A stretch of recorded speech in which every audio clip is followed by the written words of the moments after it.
Hello.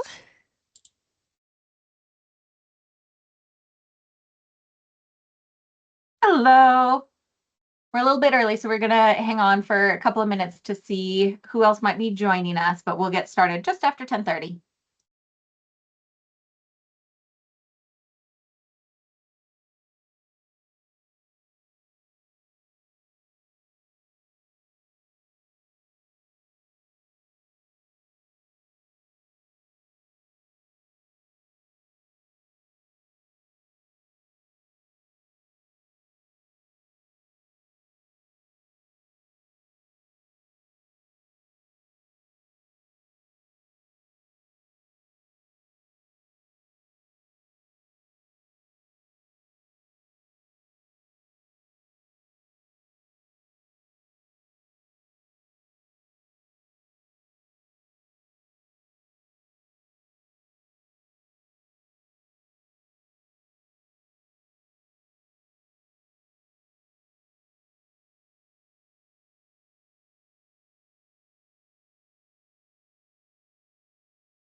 Welcome, everyone. Still have another minute or so before we get started for people to join, so we'll just hang on for another minute or two to give people a chance, and then we'll get started.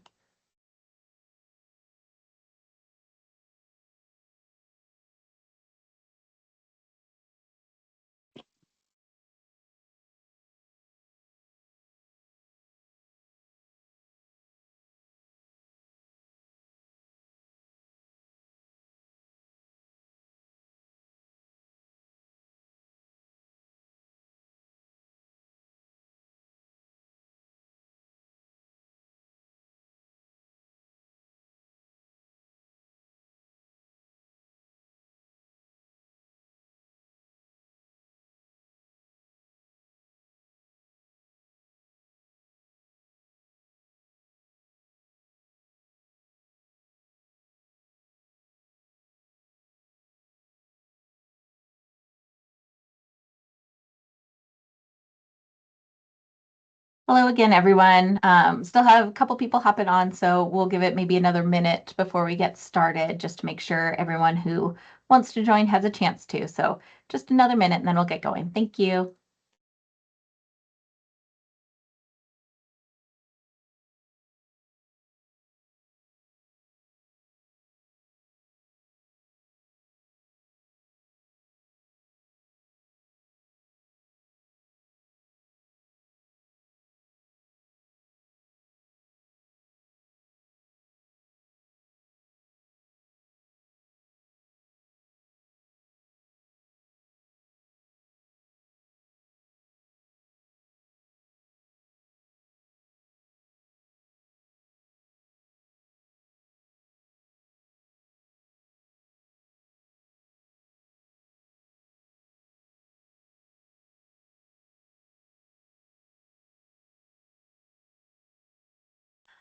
All right. Might still have a couple more people jumping on, but I think we'll go ahead and get started. Give us ample time for some questions and answers later on. Welcome, everyone. My name is Jamie Neufeld. I am the Director of Rental Assistance for the Reno Housing Authority. With me is Perla Alvarez, who is our Senior Leasing and Landlord Specialist, formerly known as Landlord Liaison. Same person, same job, just a slightly different title to it. we'll go ahead and let Perla kind of kick things off, get into just a couple of high-level slides to talk through. And then, like I said, we'll leave a lot of time for us to have some questions and answers here at the end. Thank you, Jamie. Hello, everyone. Good morning. I hope you all had a great weekend. So what we're going to talk about is what is changing. So what is changing with this updated rent policy that we're talking about? RHA is aligning the federal subsidies received with the tax credit rent restrictions at deed-restricted properties like Light Tech and Home. This is achieved through the moving to work activity, limiting the rent charged to tenant-based voucher holders living in deed-restricted or otherwise subsidy properties to the 60% rent limit tax subsidy, thereby eliminating the excess subsidy being provided to these units. Why is it changing? So why is RHA changing this rent policy? Our monthly HAP costs have increased from roughly $600 per unit in 2022 to just over $1,000 per unit in 2026. That's a 67% increase in just 4 years. By aligning our subsidies with the tax credit rent restrictions, we anticipate saving almost $6 million a year, which will allow us to house more Nevadans and continue operating our other programs like the landlord incentive program that we currently have. Was this approved? One question you may be asking is, was this approved? As an HUD designated MTW agency, RHA has the ability to tailor our programs to better meet our local needs. All proposed moving to work activities must go through the public comment process, be approved by RHA's board, and receive HUD approval. HUD approved this specific activity on June 18, 2026 as part of RHA's Moving to Work Annual Plan. RHA's Moving to Work Annual Plan can be found online at renoha.org. RHA will begin implementing this change at eligible properties on October 1st of this year. This will apply to current leaseholders and future tenants with tenant-based vouchers. All PVV contracts will not be affected. So what are the next steps? RHA will begin processing rent adjustments right away, mailing out rent adjustment letters to landlords and tenants as soon as they are available. Due to the volume of tenants affected, more than half of our voucher holders, some may receive their rent change letters in July, and others may not be ready until late September. Regardless, all HAP payments for affected landlords and tenants will be reduced starting October 1st of this year. RHA does not anticipate many, if any, tenants will see an increase to their tenant portion of rent as a result of this change. To reiterate, this change only applies to tenant-based vouchers and will enable RHA to maximize its funding and best serve our community. Do you have any questions? And maybe, I was going to say, maybe if we want to use the hand up feature just because we have so many people, that would be great. Sarah, you were on top of having that hand up. So perfect. Go ahead, Sarah.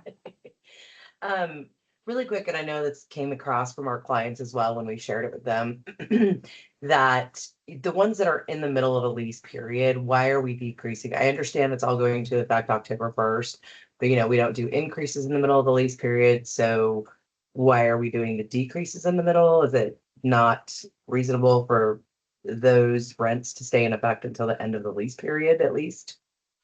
So that's a great question, Sarah, definitely.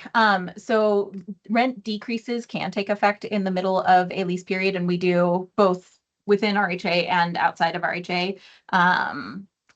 They can take effect during the middle. We do see that sometimes, obviously not very often, but with the voucher program, we do see contract rent decreases, and those do happen just kind of whenever the property is asking for them, regardless of that lease term. Okay. So just to be clear, it does not affect PVV. Correct. It's only the HCVs. And so now on every property, regardless of zip code, the HAP max or the LIHTC max is the max that we're going to be submitting. The 60%, yeah. Yeah. So even Okay. if it's a 30% unit, a 50% unit, it's the 60%. So that way, again, depending on the units, there's a little more buffer in there for you. But yeah, it would just be tenant-based vouchers at 60% of that LIHTC rent. Okay. And you are sending the letters to everybody, including us, for every single HCV we have on every property. So we don't need to do anything on our part. Nope. I mean, I'm sure processing, whether you're Yardi or someone else processing that new rent amount charge in there as of October. But other than that, no, we are going to be working on sending out those rent change letters for clients and our tenants and landlords. So that way everyone has new portions in advance of that October date. Okay. And do we have a tentative date on that, like September 1st-ish, or because accounting is going to have to make those adjustments for us? Sure. We're trying to get them before mid-September. Some of them are happening already. We've had staff already starting to process them. But kind of what Perla was saying in there as far as like sheer volume, I think we have over 1,600 clients where this change is going to be getting processed. So it will be spread out between now and early to mid-September. Okay. I can, oh yeah, because you'll have to put in the tenant portion as well. I was going to say, I can, give everyone that 60% rent limit table, but yes, because you'll need to be saying how much has happened, how much is tenant. So I hear you, Sarah. Yeah, we got to wait for your letters. Yep, that just processed in my head in real time. You watch it happen. Yeah, because accounting does all that stuff on our end for the asset living team anyways, like accounting does all that. So we've got to give them ample time. Otherwise, Sure. we're going to be rolling into October with the, and so Yep. I'm just going to put that out there too, to just, give us a little bit of grace on the amount of time it's going to take for accounting and they'll backdate it, but just making sure it all gets processed. Absolutely. We're going to reassess with our staff in another couple of weeks on how far we've gotten in processing those. And if it looks like we've actually been making good headway, we'll move up our deadline to September 1st to see if we can give even more time. So we will keep tracking on that. Okay. Thanks, Sarah. Maureen, I saw your hand up next. Good morning. Okay, Good maybe morning. maybe this is a silly question, but That's okay. PBV, HCD, what's the difference between the two vouchers? No, that's a fabulous question. And you've come to the right person because I'm also like Mrs. PBV here. So PBV or project-based voucher, those are special long-term contracts that are done on specific units, and the tenant varies on them. So we'll release a request for proposal saying we want to issue 30 project-based vouchers for this specific either criteria. We just actually did one for permanent supportive housing units. We've done a lot for Veterans Affairs or VASH units. So we'll release an RFP. You'll apply for them specifically saying you want to get a contract for some of these units, and then we'll enter into a long-term HAP contract for that unit, and the tenant will change out from time to time as they either get evicted or move out or move on to a different program. Whereas Housing Choice Voucher, HCV, is our regular Section 8 folks that they come to you, they say we want to rent a unit here, you tell them what's available, and we do the RIFTA and all of that. Right. This, as we used to call them, sticky vouchers. Oh, yes. They moved with the residents. Got it. Yes. Okay. I hadn't heard that term in a bit, but yes, sticky vouchers. Yeah, I'm still, to follow up on Sarah's question on the HAP change in the middle of the contract, can you point out in the contract where it specifies that total tenant or that total contract amount can change during the term of the contract? Let me pull that up for you. I don't have it memorized, but it does say in there, the loose terms in the HAP contract say that it can be adjusted as needed based on the analysis by the Housing Authority. Like, that's super rough terms. Yeah. I will pull that up for you. And if we don't get to give that out before the end because of volume of questions, we'll send that out in a follow-up email. That'd be fine. Yeah, that's fine. I will work on that while Perla and I answer questions. Yeah, I think for us, that's the most critical because obviously we have a lot of debt that we're covering. We understand that this is great for RHA and it's going to save you guys lots of money, but these, our expenses obviously go up every year too.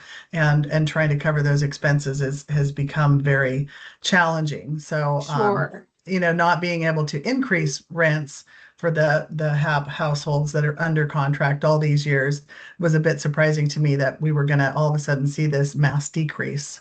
Sure. No, I totally hear you, Maureen. And actually, one of the things that we had looked at as we were looking at this activity, and why we had written it not to include the project-based vouchers is because the project-based vouchers are usually part of an underwriting Sure.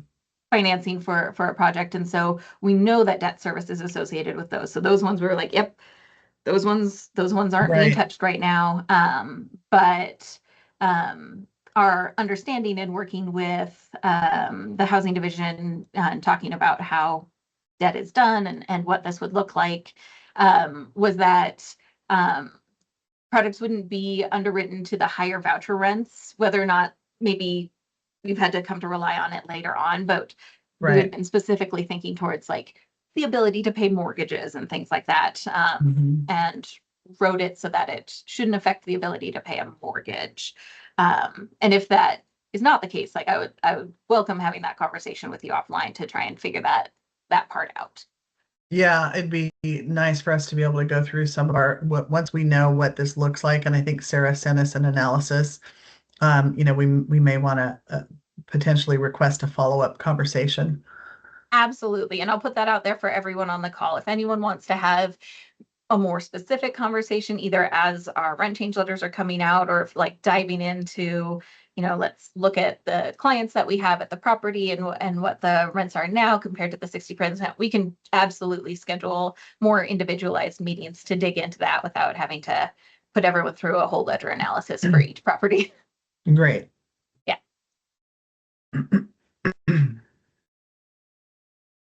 Thank you. You are most welcome.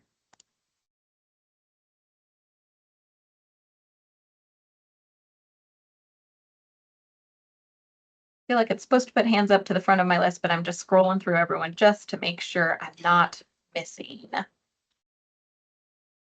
a hand popping up.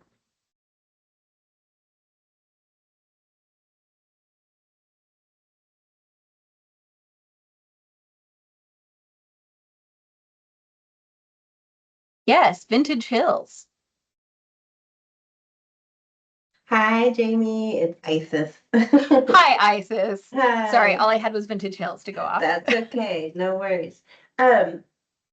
Sorry to ask, this through here, but I was just wondering if you could maybe send me a list of my home units. Home units. I know we can get our list of the units that have vouchers in them. Home units, let me check. I know we had the report from the housing division that kind of listed out tax credit and home. So I can see if that's on there. But we can Okay. absolutely schedule a meeting with you guys just to kind of go through what that Yeah, information was on that report. whatever you can do, I appreciate it. Thank you. I think I saw a chat pop up moments before Elizabeth's hand, so let me check that. Teddy, will we receive new DocuSigns effective 10/1 to show the total rent amount has changed or just the rent adjustment letters? Great question, Teddy. It would be just the rent adjustment letters showing the contract rent, the housing assistance payment, and the tenant portion on there. Would just be the ones that are coming for October.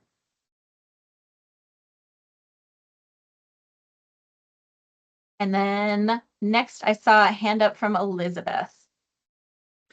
Yeah, quick question. Because of the high volume of rent termination, there's letters that are coming out. Is there going to be a point person that we're supposed to contact if there's an issue with a letter? Recently, I've gotten a couple letters that didn't have any identifiable information with regards to unit number or resident names. Yes, and so sorry about that. We actually have fixed that in the system now, so you should be getting those rent change letters. The old format had both the tenant and you guys on there, and we sent out the same exact letter, but with our utilization of our technology with Yardi and our landlord portals, we weren't having a good success of uploading those to the tenant portal and your guys' portal. So we had to divide the letter into two halves. And when we did that, yes, it missed having any sort of tenant information on your guys' letter, but it has been corrected. However, any questions that you have can always go through Perla. Thank you. Of course. All right, jumping back into the chat for a minute here. Oh, Megan, yes, if you want a one-on-one property specific, who should you set that up with, go ahead and work with Perla on that one. We can get something scheduled with both of us and whoever on your team you want to do that, and whether that's a call or in person, however that works. Same for everyone, not just Megan. Can these letters be made available within the RHA landlord portal for this transition? That is our hope. As I was kind of alluding to with the answer to Elizabeth, we're trying to clean up when things are getting onto the portal and making that work. So we're hoping with this new version of the letter, we'll be able to post it to the landlord portal. If for some reason we aren't successful in that, we will continue to work with our software vendor on how to get those up there for you guys.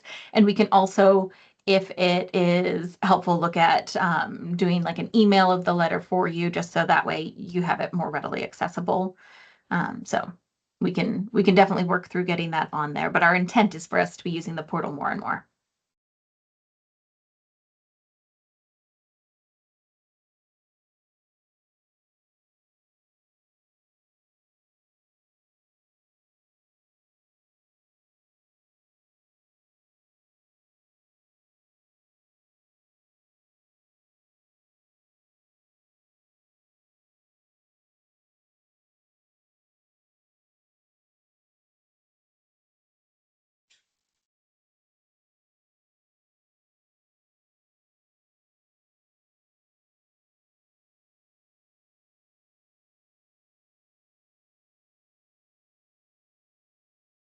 Sorry, I muted myself. Another question coming in through the chat. With the changes to the rents, will the people with the higher rent be grandfathered, or will it change due to the letter we received? Great question. So it will change for everyone effective October 1st.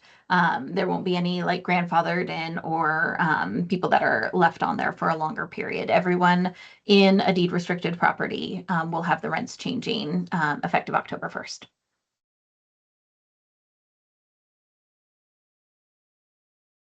Awesome. Thank you, everyone.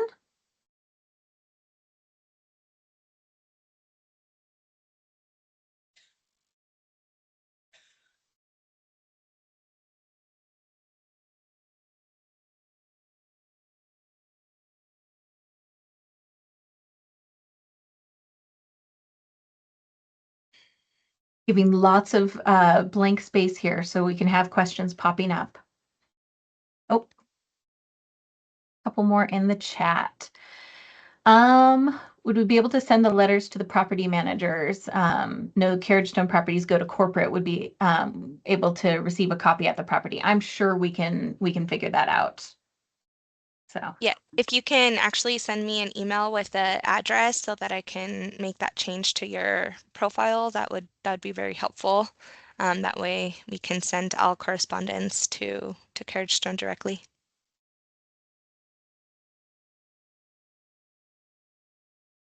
Really quick, and for my team too, the Vintage team, make sure that you send your information to Perla. We do get a mixed, sometimes we get the letters that come over from Vintage Housing, and they're probably going to both places, but for this exercise, everybody sends your addresses, contact information to Perla, just to make sure it's all updated, so that nothing is going directly to Vintage and then we're waiting for it to come back to us. I just don't want anything to get missed because this is going to be a big project.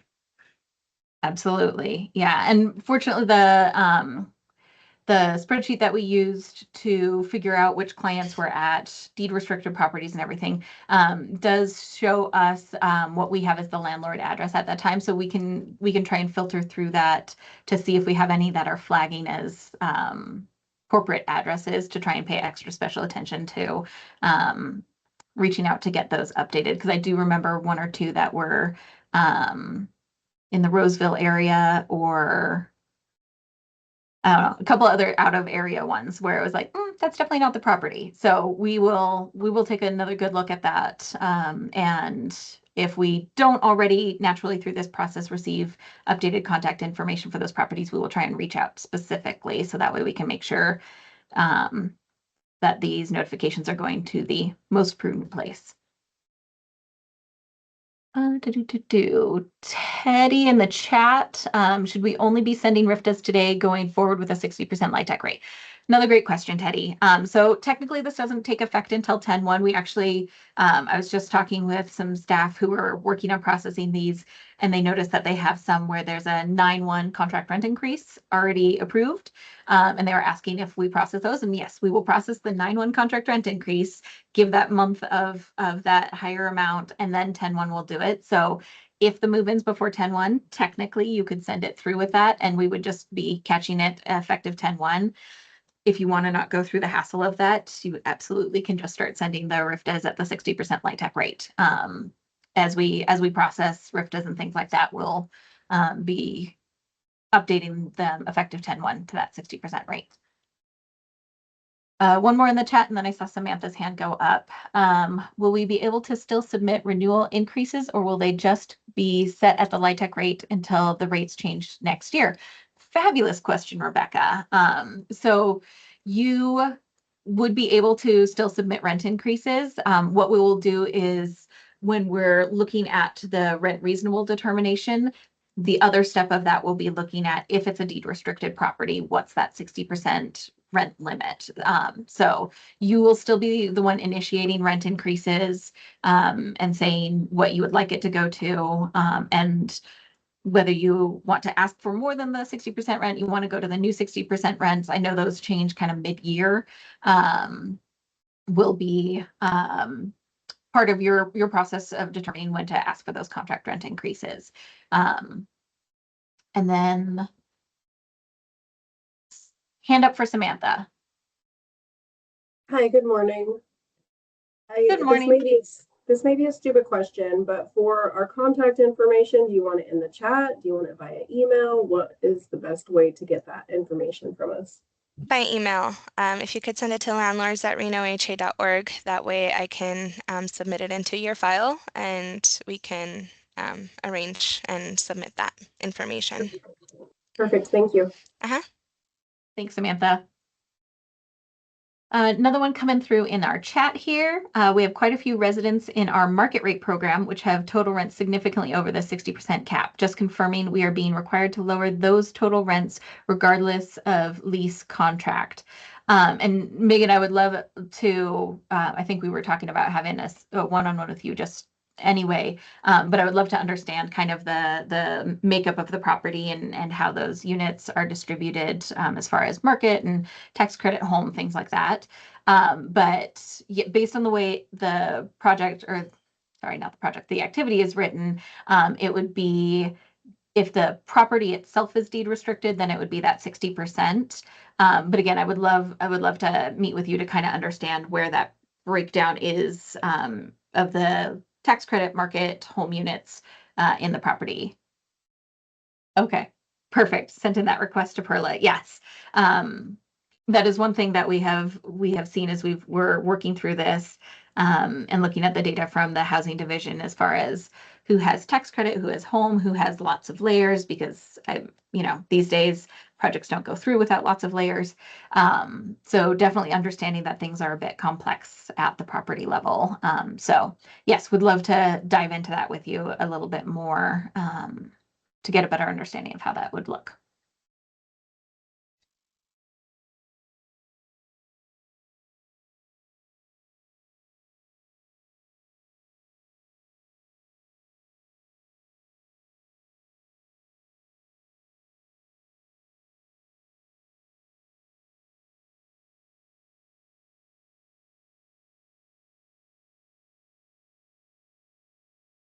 Well, I'm going to allow this little silence here to continue for a couple of minutes, just so people, we've had questions kind of pop into our heads as things percolate.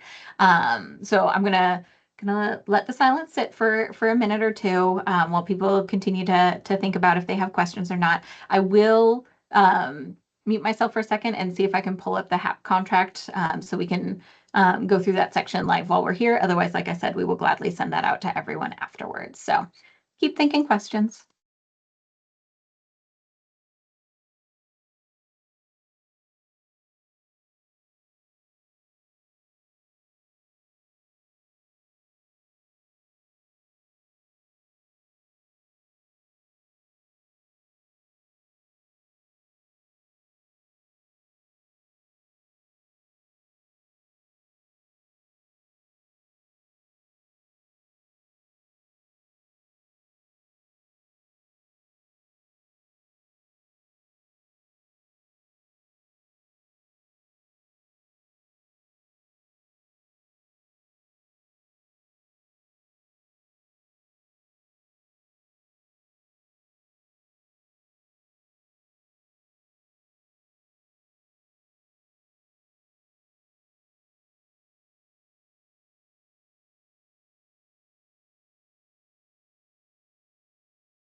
All right. Moment of pulling it up. So the question previously for anyone who had not heard it was about where in the HAP contract we talk about being able to adjust the rents kind of midstream and being able to do that decrease. And so I went ahead and pulled up a copy of our HAP contracts, Part B, which is the one that you don't really have to sign, but there's all the words. Subsection 6 is on rent to owner.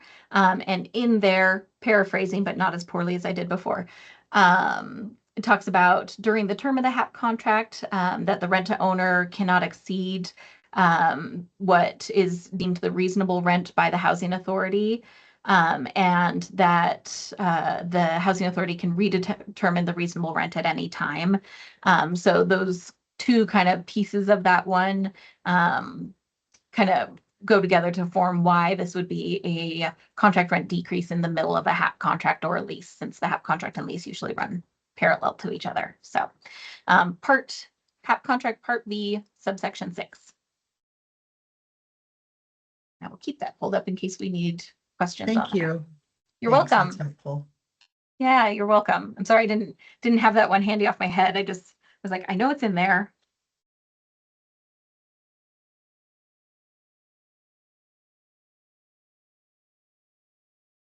Okay. Hey, Jamie or Perla, will you guys send this deck over to us too?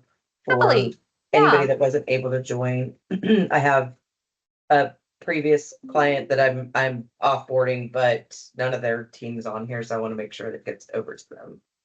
That is a very nice transition of you, Sarah. Yes, we can absolutely get the slide deck out to anyone who's interested. I do believe it was being recorded. And I don't know if we will be posting it. We have a new video resources section on our website. I don't know if we'll be posting it on there or maybe on our YouTube, but if anyone's interested in the full recording, we can figure out a way to get that out. Otherwise, we can just do the slide deck, and then any questions that come up, we can answer via email. Sounds like Pearl is tracking a whole bunch of requests for maybe some one-on-ones, which we'll happily do. And then any questions that come up, it's a lot of information, a lot to digest. And if you have multiple clients and you're on the call, you may be getting questions kind of after the fact from them. So we will happily answer any questions, not only over the next couple of months as we process this, but ongoing. Feel free to reach out to us. I do see a couple more popping up in the chat before we close things out. Tammy, yes, happily we will get you a copy of resources. What about the people who have relied on the overhang to rent a 2-bedroom on a 1-bedroom voucher? Another great question, Teddy. So those ones, because it will be based on the subsidy standards. So RHA's published subsidy standards are basically 2 people per bedroom, adult not having to share with a minor child. That's what comes up with our voucher size. So because it'll be based on that voucher size, essentially, if they are in the wrong size bedroom, it will be a more significant decrease. Those are folks that we would be encouraging you guys to look at if they can transition to the correct bedroom size. Also, those are people that we would be having conversations. She said. Those are people that we'd be having conversations with to see if they actually have a need for that extra bedroom and should have their voucher size adjusted to the 2-bedroom. So if maybe they need a reasonable accommodation for extra room for medical equipment, or if they're planning on getting a live-in aid and they got the larger size in anticipation of that. So those would be ones where we would be having conversations with them as well to try and see if the voucher size needs to be adjusted. And if the voucher size is adjusted, we would adjust that contract rent again to match that higher amount. So for example, if you have someone who has a 1-bedroom voucher, they've been living in a 2, and come 10/1, no reasonable accommodation had done, we process it to the 10/1 or to the 1-bedroom rate. And then they're like, oh, but I have all of this medical equipment. That's why I had the 2nd bedroom. once we process that reasonable accommodation with them, we could adjust the rent to the 2-bedroom rate once their voucher size is adjusted accordingly.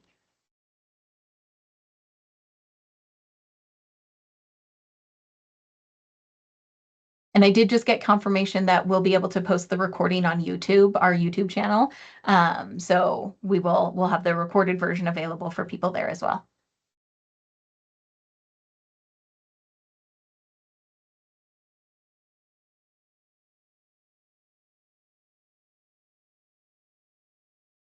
I'm going to give us one more 2-minute silent thinking period. See if we come up with any questions. We have time. If we have tons of questions, we have this book till 11:30 today, so we're happy to answer all of those. But if not, if everyone just wants to think on it a bit and then reach out to us, as I said, we're happy to answer whatever questions people have. Happy to have one-on-one meetings to dive into things a little bit more.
A minute or two never feels as long as when you're on a silent Teams call.